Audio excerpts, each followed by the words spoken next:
This is IVP.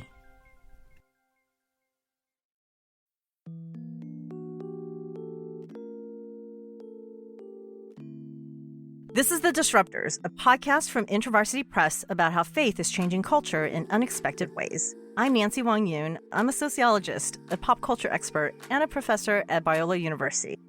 New eyes that look at the world in new ways. New eyes make contact, blue, green, and gray. New eyes I realized I never knew. When you realize feelings you trapped inside of you. New eyes that see the respect you earn. I am here with my good friend G. Woot woot, sidekick in the house. We are going to be talking, G, about Jin Lee. Oh my gosh, I'm so excited. Jin Lee is, she's goals, right? I love her book. That's a book where you're like, oh my God, this absolutely deserves a National Book Award. And it's like, good thing. It was nominated and it should have won because Pachinko is kind of the best book I've read in a decade. Hashtag I'm with Minjin.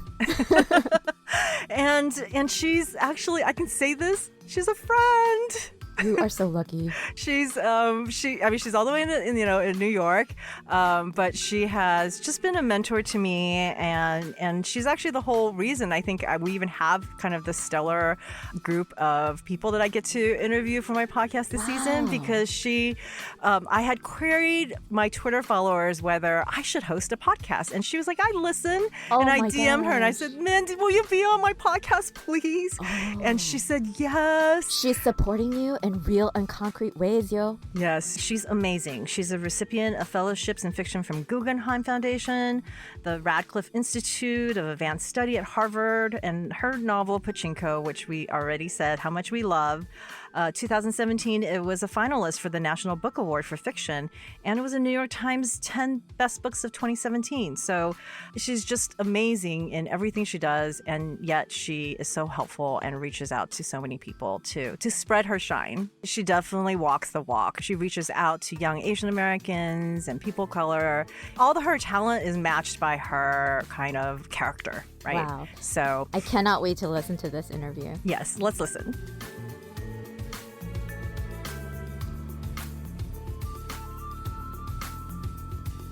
I just reread both of your books in preparation. It was such a breeze. So I love how so many characters in your books are people of faith or those who are grappling with faith. So I loved Free Food for Millionaires, and I was so taken by Casey Hahn, and this is your first book. And she doesn't think of herself as religious, but I was so struck by the fact that you had her read a chapter from the Bible every day and write down a verse. What inspired you to give her that habit? Oh, I wanted Casey to have that habit because I have that habit, and it's like a very strange thing that I do. I started doing it because when I switched from being a lawyer to a writer, I needed to have some sort of routine. And then I read that Willa Cather had that routine before she started writing fiction. And I thought, I've never read the Bible front to back.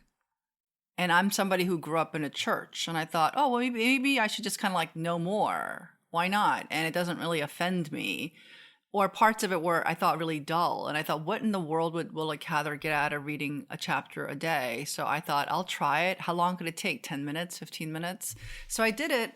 And now I think I must have read the Bible maybe 6-7 times over and over again in a loop. And you couldn't get me to stop even if you paid me money. So I think it's a very cool thing that I do. I like doing it. I tell people and people always freak out. And I always think that's funny too. Like, it's not like I'm saying I'm watching porn every day before I write fiction. Like, that would seem less shocking than if I said to my fairly agnostic, atheist community of artists that I read the Bible before I start writing fiction. Tell me about that process of reading it right before you write. Is there a synergy? What is that about? Well, I read a chapter and then I read the commentaries below in the New International Version Study Bible, and I read the large print edition. And then I read it again. I read the actual text again.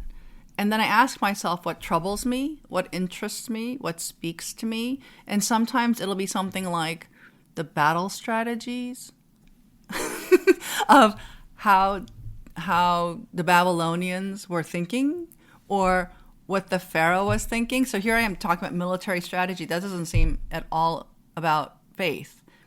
Or I'll be thinking about pottery. Like, why do pottery shards matter in that text? So it kind of comes every day, but I love thinking about all these writers who felt inspired by a divine. That is really interesting to me because I feel like what I do is really connected to something that's bigger than me. The themes in your books really, I think, reflect that, the divine. For example, I love how Pastor Isaac in Pachinko says that he wants Sinja, the woman he's about to marry, to believe not out of a fear of judgment, but out of an experience of God's love. So the divine, right? So tell me about this choice that you made to represent faith as love and not as judgment. Oh, golly, that's so important that you asked that question. I think you could almost, I don't like to be binary, but if you said you have to divide believers into two categories, fear-based or love-based, I'm of team love. and love, it can have awe and fear and wonder in the quality of love. It's kind of like when you fall in love with somebody, you're thinking, that person makes me shiver, that person makes me quake. That's in that love too, in romantic love, when it's like, oh, I see the sight of this person, it's so visually nourishing, and I feel changed, or why can't I speak in the presence of my beloved? All that happens. So whereas people think love means like puppy love, or isn't it adorable, or isn't it friendly, or everything's always nice. So I think that when you think about the word love, there should be a sense of awe and wonder and splendor and infinity. Like, infinity is kind of impressive. So I'm that camp. I think that is also really much more conducive to creativity rather than fear. So it's very selfish of me to say I think of God as love rather than God as fear and judgment and criticism. So you mentioned earlier that their Christian influences are coming from growing up in the church. So what was that like? I wasn't the most ideal church kid. So I'm the middle of three girls. So those kids that you see giggling in the church pew, that was me. And my older sister and I and my younger sister, we would pass notes and eat candy. We would cut church. We would go when we said we're at Sunday school. We weren't there. And I'm not proud of it or ashamed of it. I just feel like if you're really a churched person, you understand that experience. My grandfather was a Presbyterian minister, and he was a very heroic person. So I always knew that there were Christian people who were good people. Does that make sense? I think if you're a churched person, a person who grew up in the church, you know there are jerks and hypocrites in the church, because if you're an honest person, you're like, well, she's nice, but he's awful, or he's really nice and she's really awful. So that's true. But I also had a sense of this kind of the history of the church in my own family. And because I knew that my grandfather was somebody who cared about the poor and he fought for the poor, that made me feel like, oh, well, he walked the walk. Did I think he was a perfect man? No, because he had personal problems too. But I think I try to judge people for the macro sense. So that was a really good thing that I had that experience. But I understand if you, like, I've met people who've been molested by priests. And if they tell me, I think that people in the church are full of it, then I'm like, yeah, your experience is really different than mine. I'm not saying that you need to throw the baby out with the bathwater, but I can kind of understand, because for me, my formative experience is that the people that I really cared about, who I respected, they were not hypocritical. And that was helpful. So your grandfather, he was a minister. This was in South Korea? He was educated in the North, because the history of 20th century Korean Christianity, the primary seminary was in Pyongyang, which is interesting. So before North Korea formed, there was a really important seminary in Pyongyang. And that's where almost all the civil rights activists, all the anti-imperialist organizers really came from that church. So the history of Korean Christianity and the history of civil rights and also anti-colonialism really come from those leaders, those early church leaders. So when I think of Christians, I think of very much like the history of civil rights in America with African Americans, where people felt empowered to fight against wrong things because they felt girded by God.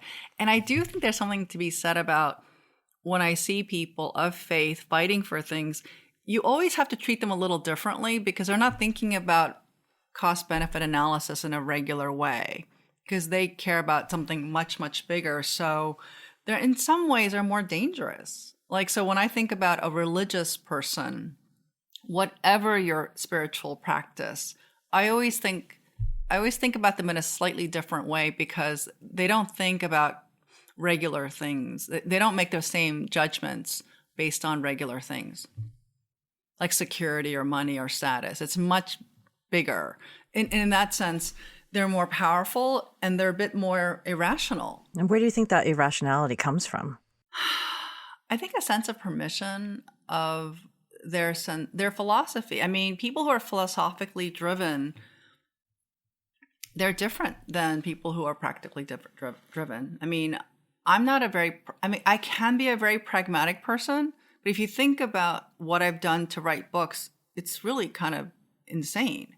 And I know that. I mean, I'm very aware of how I work and it's not normal. What does that look like in your life? Well, I've had periods in my life where I was risk for not having health insurance or savings, or I could have alienated myself from people who make important decisions. Like I've done all those things which were very risky, and they were very lonely and depressing and full of anxiety. I don't want that for people. I don't want to share suffering with a young person who looks at me hopefully thinking, oh, I'm gonna sit there, I'm gonna write a book, or I'm gonna take an acting class and everything's gonna work out. And I think that would be so irresponsible of me to say that.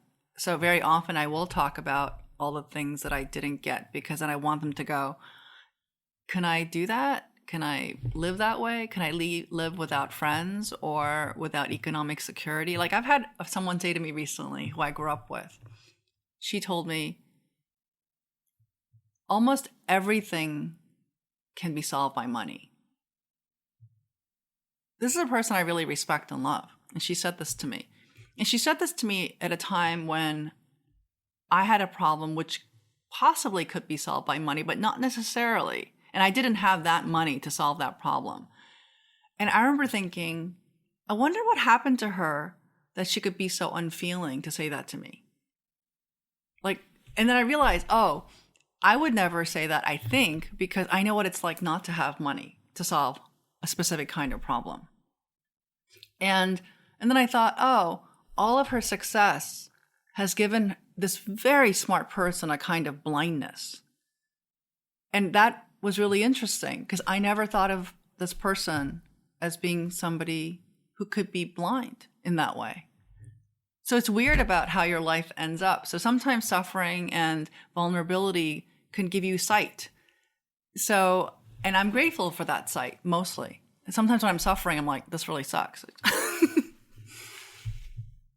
So what sustains you through those times of suffering? I think it's because I do believe that there's meaning in what I'm going through. Maybe meaning that I don't understand today, but maybe meaning that'll come out eventually. And I think if I didn't believe there was meaning in my suffering or in our collective suffering, I would have a harder time. So if you don't believe in that, then you might be right. I don't know. I wouldn't presume that I'm right and they're wrong about this theory. Does suffering have meaning? I'm of the camp that says suffering has some meaning.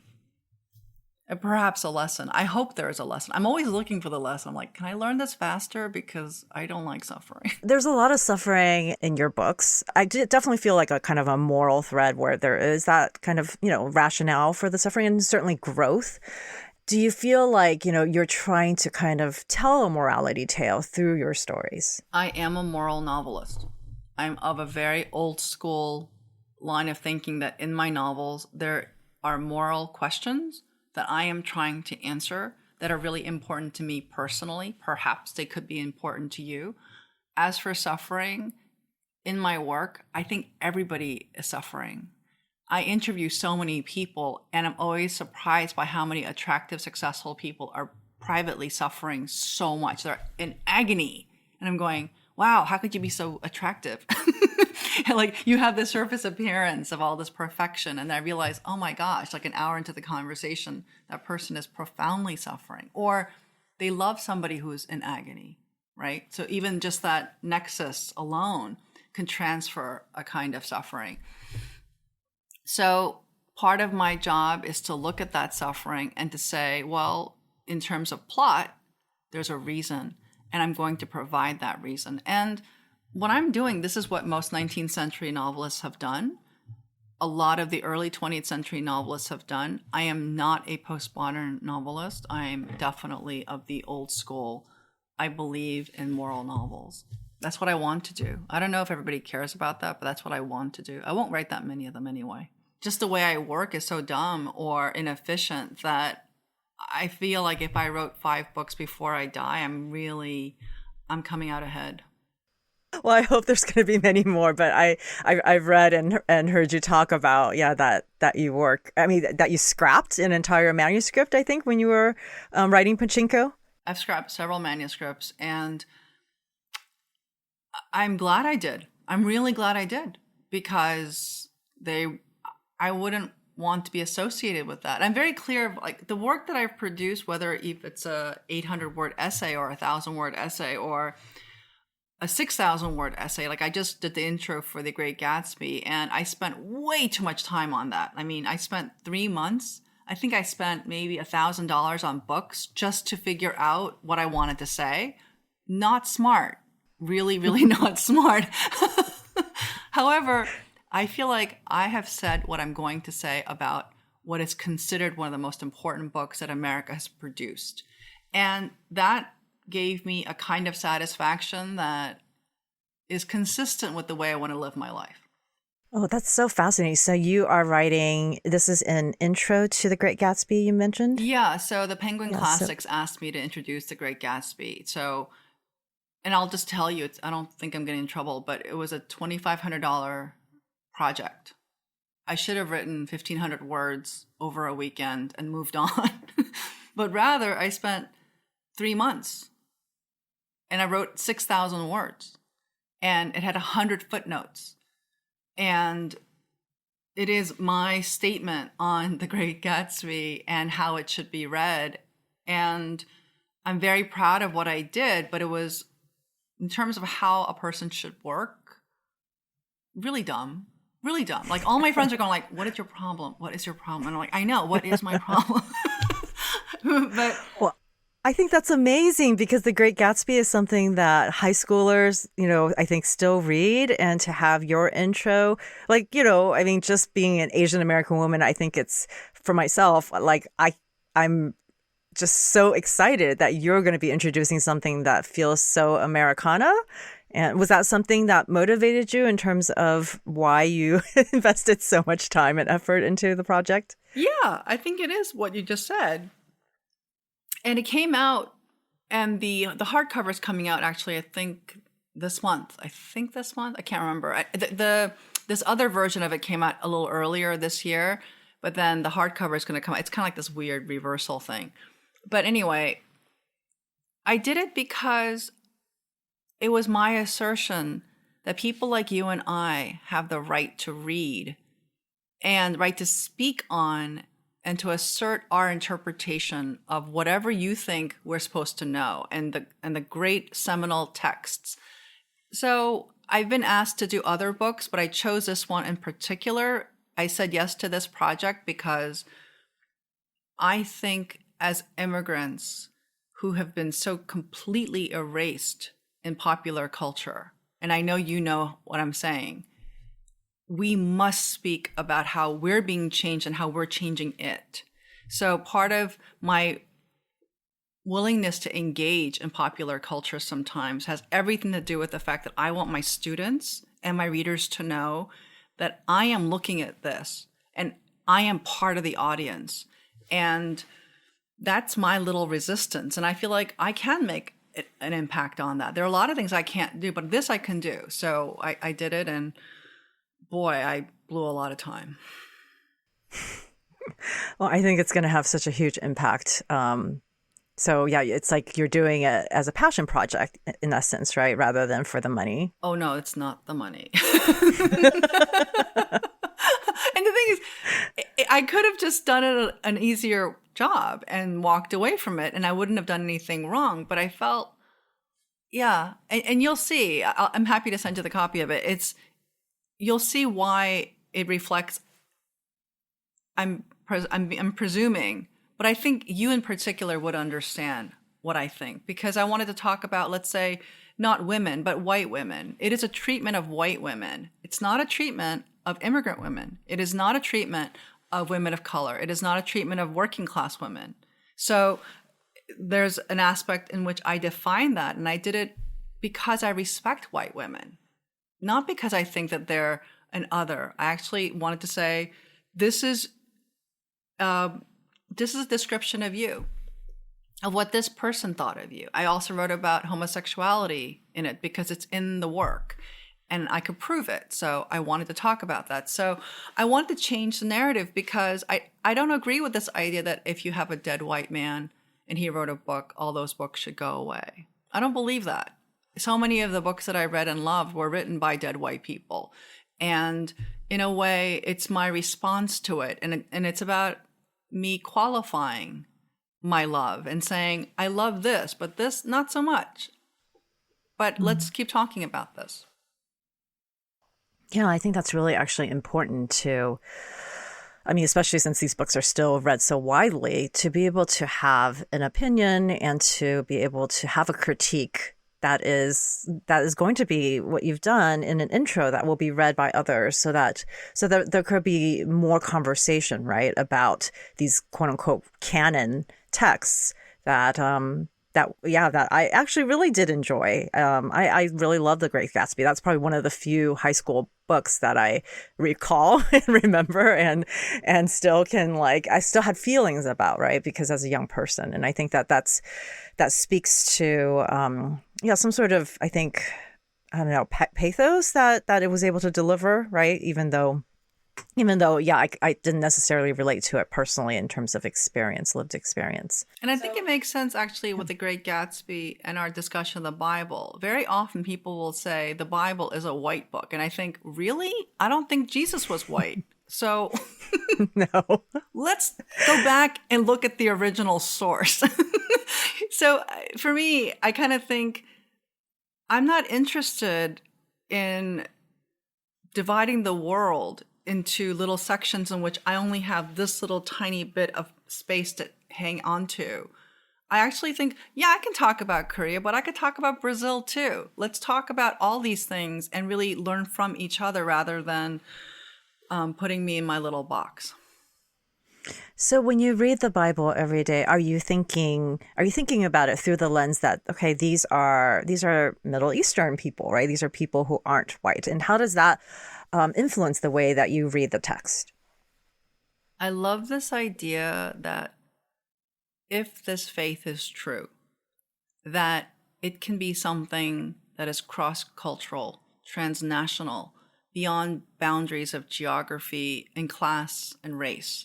That is very powerful to think of it that way. So one of the things that I do, because I grew up in the church, is that wherever I am in the world on Sundays, I will go to a church. So I could be in Hong Kong, and I'll go to a church in Hong Kong, and I'll look at how people on the ground are worshiping God according to my faith tradition. And I think, wow, here I am in Hong Kong. Here I am in Sydney, Australia. Here I am in Melbourne. Here I am in London. And somehow we're thinking that there is a God. Two, that there is this thing called a prayer. There are certain things in these songs, and we're united by these things. And that gives me some consolation in a time in history when we're so profoundly fractured. So, and I think as a storyteller, I'm very interested in the idea that we can have things in common, like there are themes or anxieties, or wishes that can be common. That's really lovely. I think that, especially when I think in American Christianity, it feels so polarizing rather than something that what you just described, that it could actually be uniting, and certainly more meditative, I think. And that's what I got from you talking about going to churches in different parts of the world, that it's something consoling, right? Rather than something polarizing. I mean, what do you think about, like, what's the solution to what's going on here in the United States? Well, I think that we don't like to talk about our weaknesses. So I think it's possible to be a Christian and to be racist. Like, I think it's possible that all of us are racist and sexist and classist and homophobic. And we have to figure out how much of that was cultural and how much of that is something that we have chosen. How much of that is something that we've rationalized. And then we have to be really thoughtful. And if you are a Christian, and you don't have to be, I think truth is very important. It's one of the most important tenets of Christianity. Like, in the same way, I'm always surprised by people who have, like, this is my do or die issue as a Christian. And I think, well, how about lying? Lying is pretty up there. How about greed? Nobody's talking about greed as like the do or die issue, because I'm going, well, that's kind of really important to Jesus. So for me, like, I think about that all the time, because if we can really focus on truth and taking out greed, a lot of the other stuff kind of gets worked out. Jin Lee is someone who walks the walk. She has been a mentor to me and many other Asian Americans, a true trailblazer and pillar of our community. As an Asian American woman author myself, I believe it's vital to publish diverse perspectives and to have Asian American voices represented on our bookshelves. That's why I'm thankful that my publisher, InterVarsity Press, is committed to publishing Asian American authors on topics such as Asian American identity, justice, the church, academia, and more. Beyond Colorblind: Redeeming Our Ethnic Journey by Sarah Shin is one of many titles I love to share with you. Have you ever heard someone say, "I don't see color," or "I don't even think of you as Asian"? This is exactly what Sarah Shin addresses in her book. People say they are colorblind, but often refuse to acknowledge the causes and consequences of enduring racism. God created us purposefully with our racial and ethnic identities. It's time we all embrace them. In her book, Sarah Shin explores what it looks like when we experience internal transformation in our own ethnic journeys and how God can propel us to be a reconciling witness to the world. To learn more about Beyond Colorblind by Sarah Shin, or to browse all of the books by Asian and Asian American authors from IVP, visit ivpress.com/AAPI authors. And as always, take advantage of the promo code DISRUPT and get 30% off plus free U.S. shipping. Add more Asian American voices to your bookshelf today. Visit ivpress.com/AAPI authors. I think about your grandfather, the minister from North Korea, and the fact that he is Korean American, and the fact that, you know, now we're talking about in the United States, there's a different time, a different system, and how Christianity has intersected with that. And actually, I want to know more about, I don't know if I've known this, that Pyongyang is where the Christianity was happening. Because I think that we think of, in the United States, we think of communism and how communism is North Korea equals, like, you know, the absence of God, right? So could you tell me more about that history? So the creator of the North Korean state, Kim's grandfather, his mother was actually a Christian because she's from Pyongyang. So he has stated that part of the reason why, when you think of the North Korean government of having all these rituals, of all these public mass rituals, that comes from being churched. So isn't that interesting? It's interesting to think of anybody who's a dictator understanding the way a church works. So if you understand churches, you understand organization. You understand public speaking. You understand the emotional power of song. So I'm not trying to create dictators out there, but there are But if you wanted to be a dictator, a church is a good place to get your early lessons. So I find that interesting to me. In the same way, you can also be a great public servant if you came out of the church too. So which is it, right? So my grandfather grew up in the South, but in order for him to get the education, he had to go to the Pyongyang Seminary. And then later on, when he came back, he ended up also going to Japan as a young man to get more theological education. And then he came back to Busan, where he set up his school for orphans, and he also had a church. I find that his migration was so important to him, but it ended up being so important to me. Like, I think it's really strange that my father was born in the northern part of the country, which became North Korea, and my mother was born in the south part of South Korea. And then somehow I grew up in Seoul, and then I came to the US. So now I have North Korea, South Korea, the United States. And then I ended up having to live in Japan because my husband had his job there. So I've had this weird migration, I think. And at no point was I consciously saying, yes, one day this will be very useful when I write Pachinko. I did not have that level of insight or foresight. So when I work with my students, and I wonder what you work with your students, how do you tell them to take the scraps of their lives and to find meaning? And again, do we find meaning in our suffering? Do we also find meaning in our joy? For me, I think what keeps me going is a belief that there is meaning. In all these things. In all these things. In the good things too. So your grandfather, I'm also fascinated by the fact that he went to Japan to get theological training because, again, I think the stereotype is that Japan is also not a Christian nation, right? And that there are even seminaries there. Yeah, Japan did have seminaries. They still have some seminaries. And at the same time, there are many people in Japan who believe that Christianity is a cult, which I find fascinating. Like, I went to a church in Tokyo when I lived there. And I remember I was telling a friend of mine, a very polished, very famous person who is in the publishing world. And she said, well, Christianity is a cult, right? And I thought, oh, yeah, I guess you could say that. I mean, why not? I mean, I think that we have the word cult and we automatically associate it with something, where you drink Kool-Aid and you die together. But, and then you also have this idea that, oh, well, it is a sect of faith. It can be obsessive. Absolutely. And I think, again, why don't we approach Christianity not just the way we think of it as, but also how the world sees it? And why is that? Like, I think if you care about Christianity at all, you have to look at Christianity honestly, with all its flaws, and say, yes, there were some bad priests. There were. And there are some good nuns.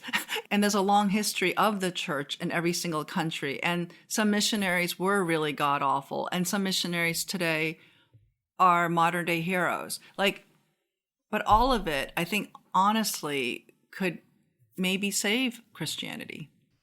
By taking a mirror to the actual faith, right? And and I think that people like transparency. I mean, I think there are a lot of people of faith who are wanting to. I guess there's a whole movement of deconstruction and wanting to, talk about faith more honestly. And I think there's still interest, right? I mean, there's a lot of interest in being able to, I guess, approach something that is so ancient but in a way that's more multifaceted. I think it's only through this kind of honest conversation, like you're saying, that I can continue to have faith, right? Because otherwise it feels like a lie. I do think that if I could see more comprehensive care about the issues which polarize us, I would feel better. So, let's say you believe that abortion is murder, whatever your faith is, and let's say whatever you believe, I'm not arguing about that.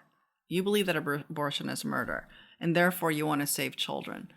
I would like to see you care a lot about daycare then, a lot about giving support to mothers, a lot of acceptance towards mothers who are unwed, providing housing Like, I want to see all the ways that you care about that child and the child's life for the rest of his life. To me, that would make me believe that what you said is true.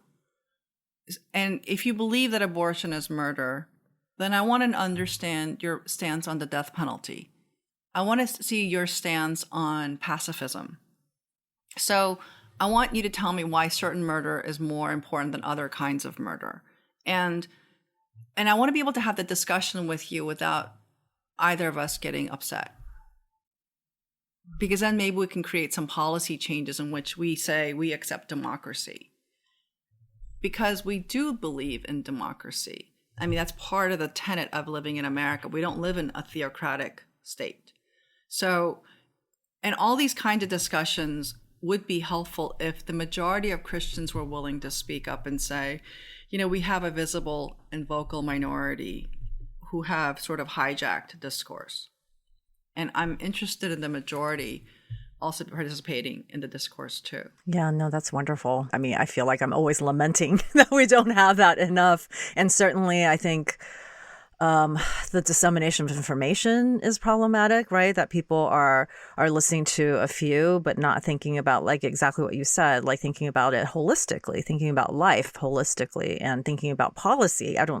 It's like policy is only enacted one way versus, and it's also, again, so polarized politically rather than morally. Because, you know, like everything that you said about caring about the whole child, the whole life, I mean, that starts to, quote unquote, dangerously, you know, go into, you know, certain political parties' territory that's not associated with, let's say, conservative Christianity, right? Versus thinking about, okay, what is the human policy that we need to make that is more adherent to our morals rather than, you know, this kind of like certain political parties are associated with certain, you know, Christianity. Yeah.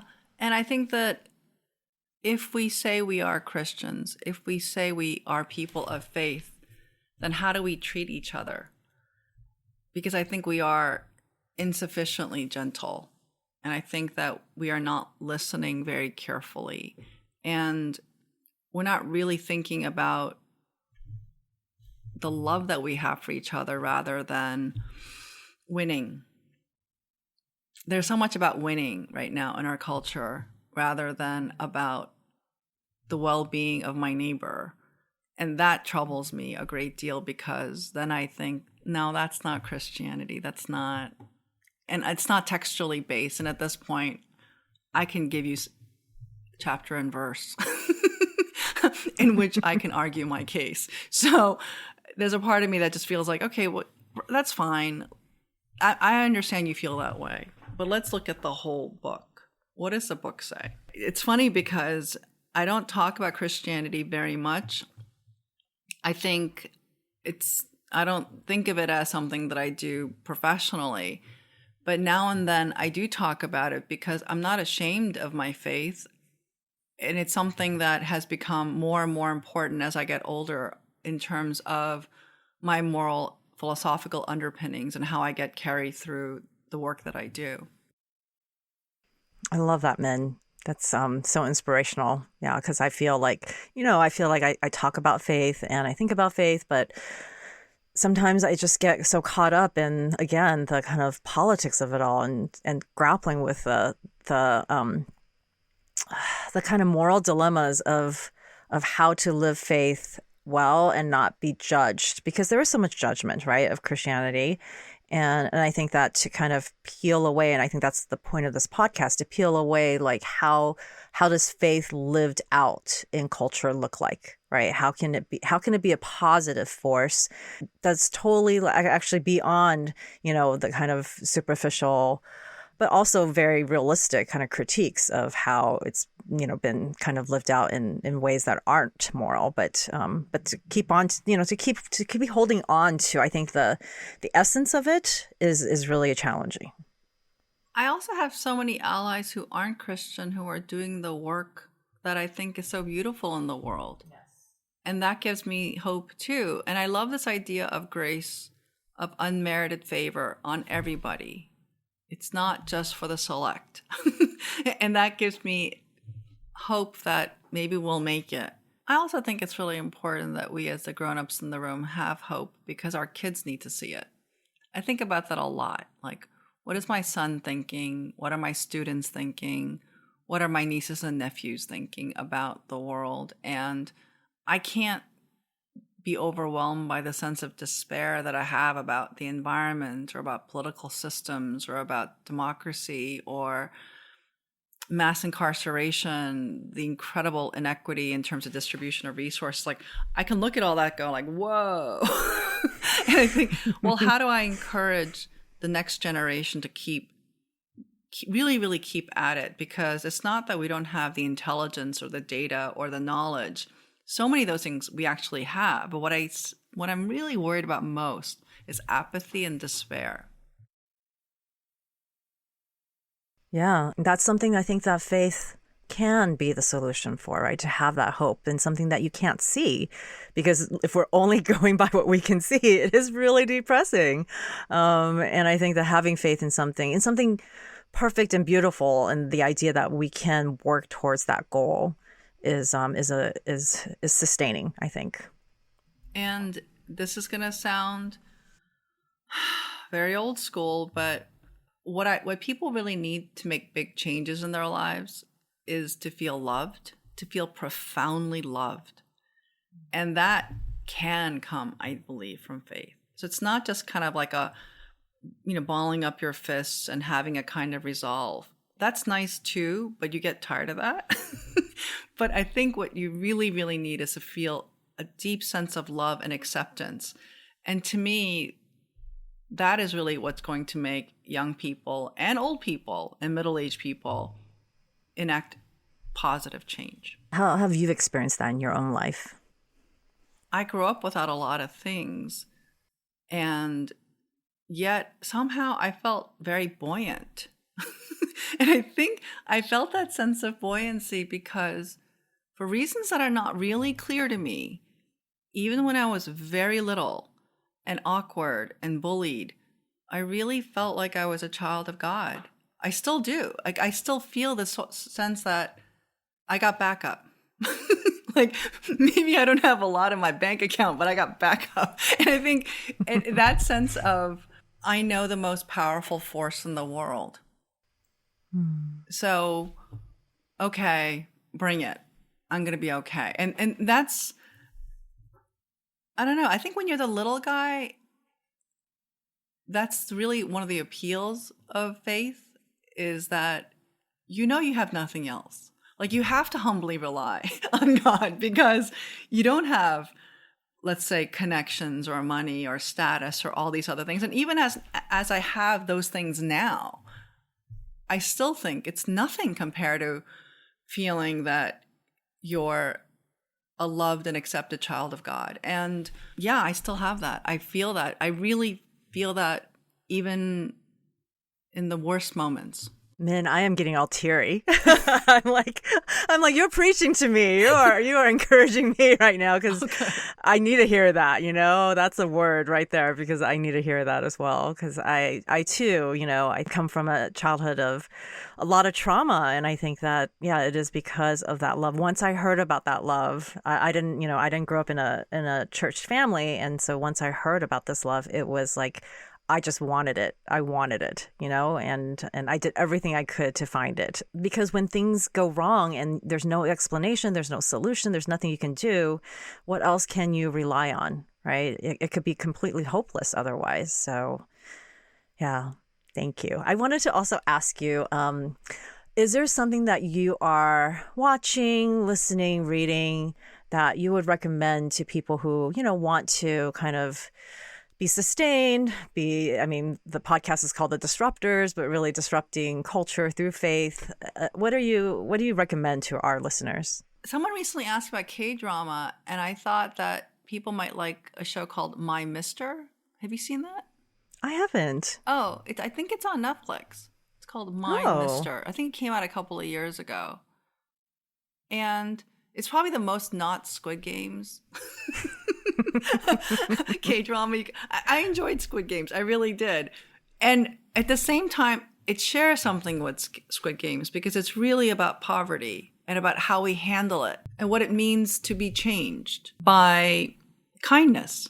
Kindness. And it's definitely in there.